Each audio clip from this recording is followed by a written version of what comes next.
Ating-atin na to, makmak! Ang ganda, Ate Ligaya! Mas mapapabilis na ang ani natin.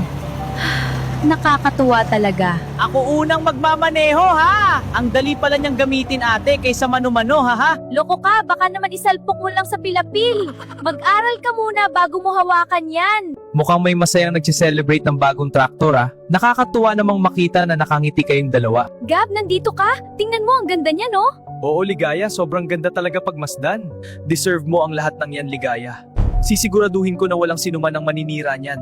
Ang seryoso mo naman masyado ngayon, Gab. Bakit? May magtatangka bang manira nito? Sigurado akong hindi basta-basta papayag ang Donya na makita kayong umaasenso ng ganito kabilis. Wala naman. Naisip ko lang bigla.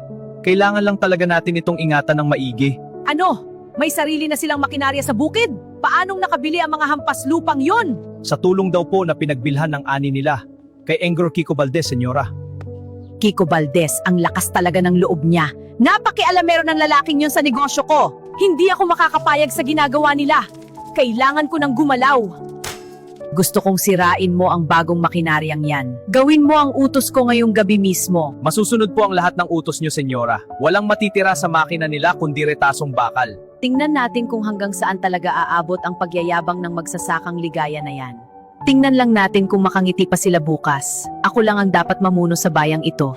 Masyadong madali ang trabahong ipinagawa ng Donya. Isang pukpok lang, tapos na agad to.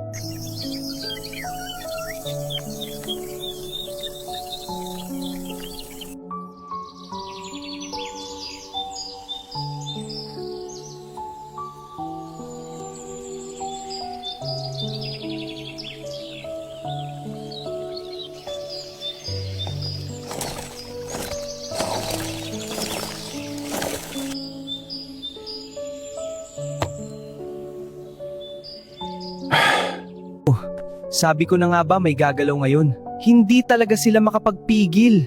Magpaalam ka na sa bago mong makina. Katapusan na ng pangarap nyo! Nakakabulag! Sino ba yan? Sige, subukan mong ituloy ang binabalak mo. At ako mismo ang babasag dyan sa bungo mo. Huwag po! Aalis na ako! Aalis na ako! Tumakbo kayo, palayo. Mga duwag, hanggang paninira lang kayo. Buti na lang at umabot ako. Ligtas at walang galos ang makina ni Ligaya. Si Ligaya! Baka puntahan nila sa kubo! Kailangan kong masigurong ligtas sila!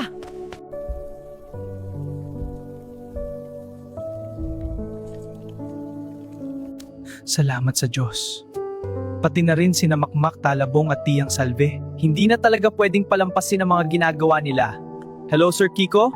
We need to talk. Pasensya na, engineer. May nagtangkang sumira ng traktor ni Ligaya kanina. Sigurado ako mga tauhan ito ng Donya. Ako na ang bahalang umasikaso dyan, Gab.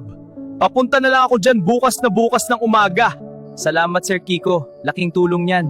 Huwag niyo po munang sabihin kay Ligaya. Ayokong mag-alala siya.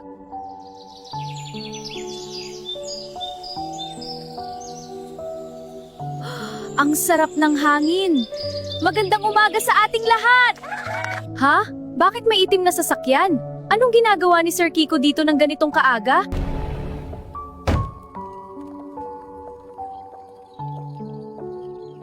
Salamat sa buong magdamag na pagbabantay, Gab. Magpahinga ka na. Ako na ang bahala rito. Sir Kiko?